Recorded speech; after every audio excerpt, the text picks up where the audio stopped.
Good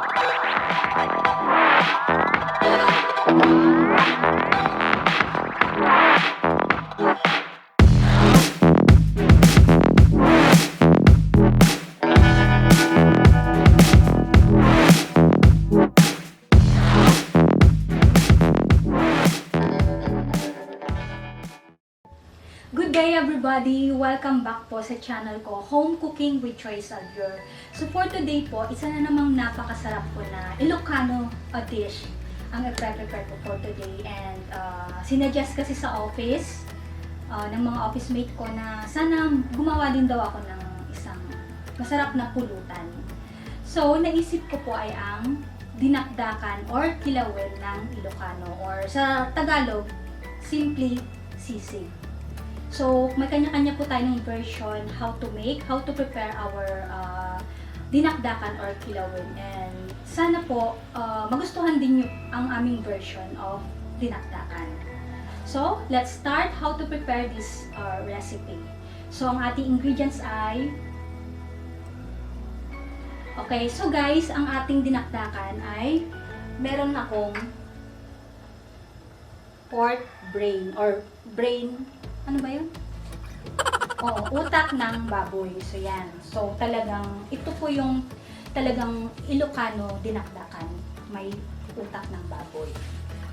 So, kailangan po, pakuluan natin siya. So, sabi ni Vince, huwag na natin tanggalin sa plastic. So, sa boiling water, lagay na po natin ang ating utak.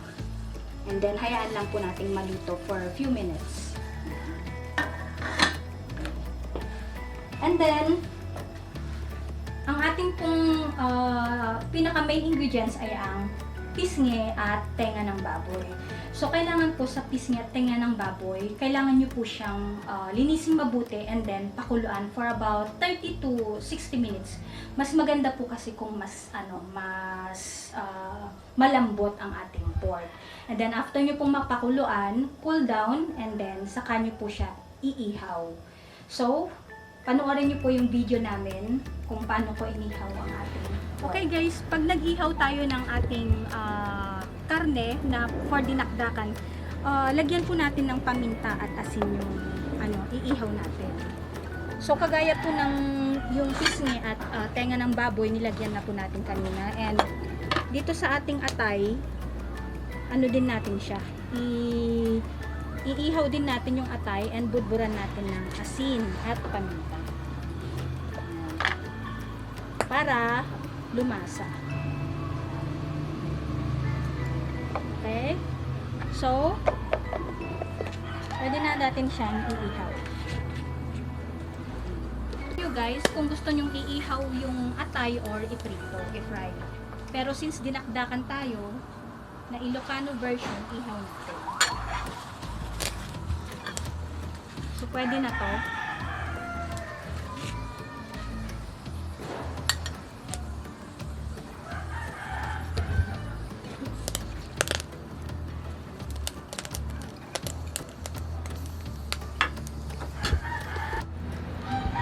Okay guys, so since may mga naihaw na tayo, yung pisngi at tenga ng baboy, hiwain na natin while iniihaw pa natin yung atay. Okay? So, cool down na rin siya, guys.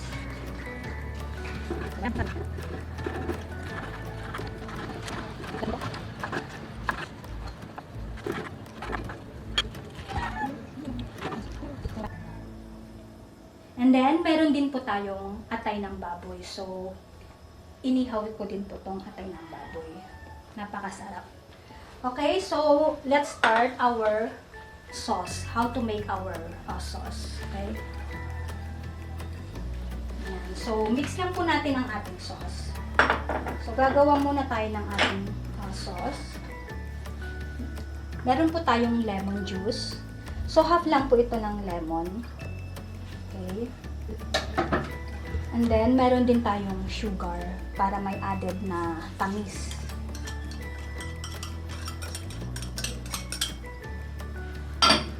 And then, maglalagay din tayo ng paminta. So, ayon na lang po sa inyong panlasa kung gaano kadami.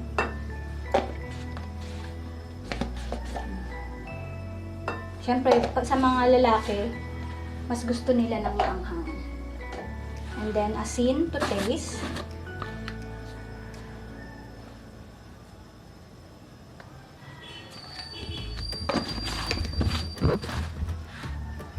And then olive oil para mas juicy. So, sa iba naman po, hindi sila naglalagay ng olive oil. So, sa version ko lang po. And then, of course, ang ating apple cider. Option lang po. So, you can use the ordinary vinegar. Pero gusto ko po yung apple cider kasi iba po yung lasa. May tamis, asin. Okay. So, depende na lang po kung gaano kadami yung kung mas gusto nyo ng mas maasim. Okay, and then mix.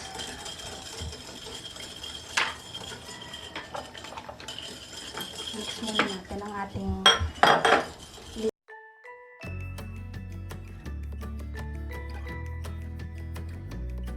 guys. So, tikman natin guys bago natin ilagay ang ating inihaw. Okay na sa akin. Sarap ng pagkaasim. So, lagay na po natin ang ating inihaw na pork. Atay at pisang ng baboy.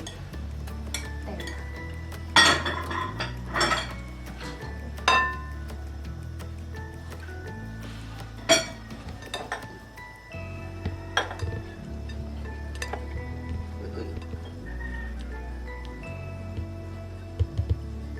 Okay, and then lagay na natin ang ating sibuyas.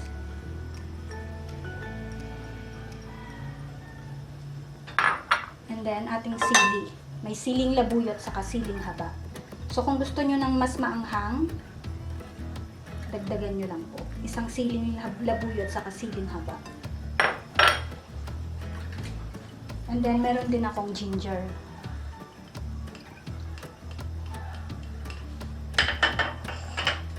And then, cheese. And then, tingnan mo nga, Vince, kung okay na yung ating utak.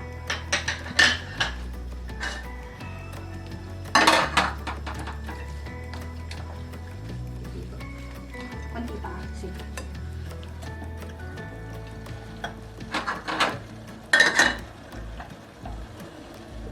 Okay, so, halu-haluin lang natin, guys.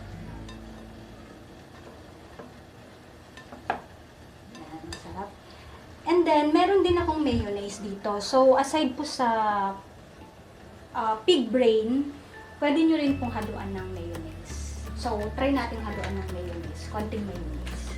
Okay guys, so sabi ko nga, option lang tong mayonnaise. So, lagyan natin pampadagdag sarap, linamnam, aside sa pig brain. Ayan. So guys, much better din kung ladies choice mayonnaise ang gagamitin nyo.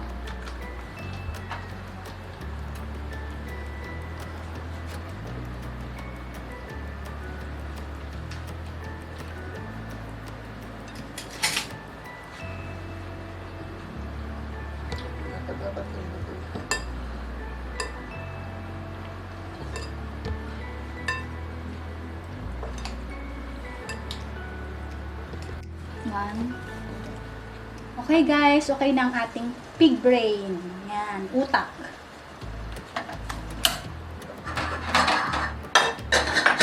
So, lagay na natin.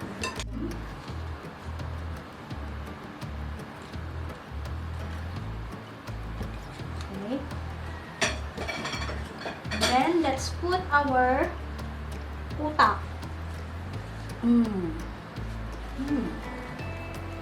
Yummy.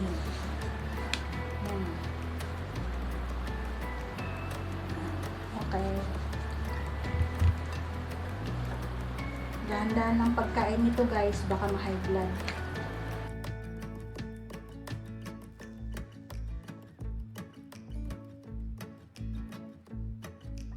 Okay guys, so okay na ang ating dinakdakan. Pero ima-microwave oven lang po natin para mas maluto konti yung pig brain and at the same time serve hot. Okay?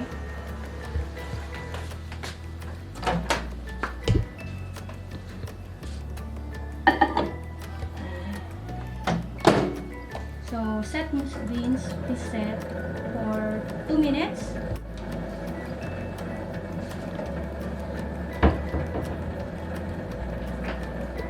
Okay guys, so okay na.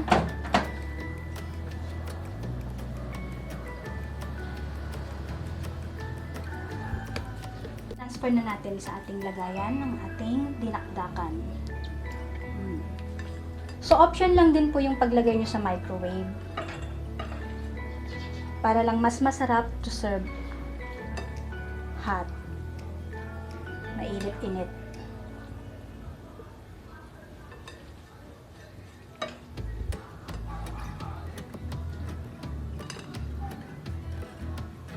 Okay.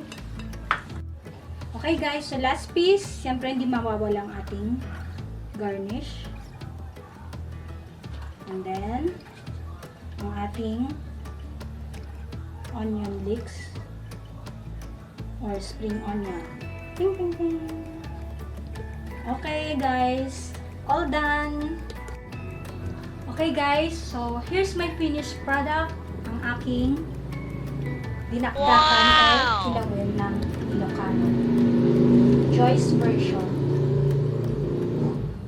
Okay, so hindi po mawawala ang tasting time. So Vince, it's your turn to taste our masarap na pulutan. Pasado ba sa panlasa ng mga kalalakihan?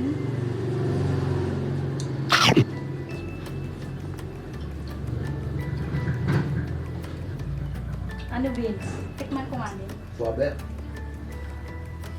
Suabe. Pati. Lalo ba?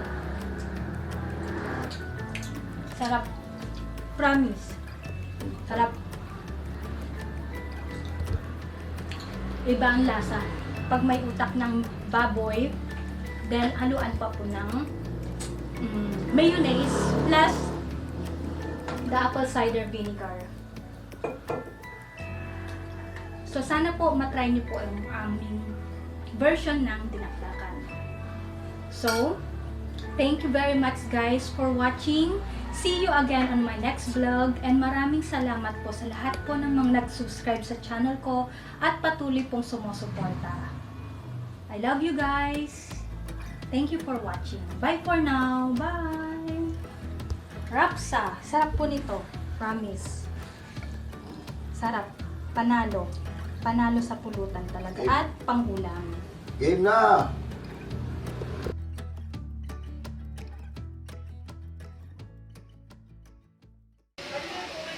So, unboxing. So, surprise from this. So, let's see what's this.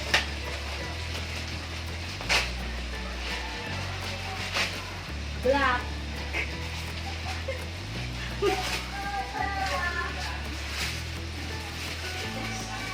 Cooking.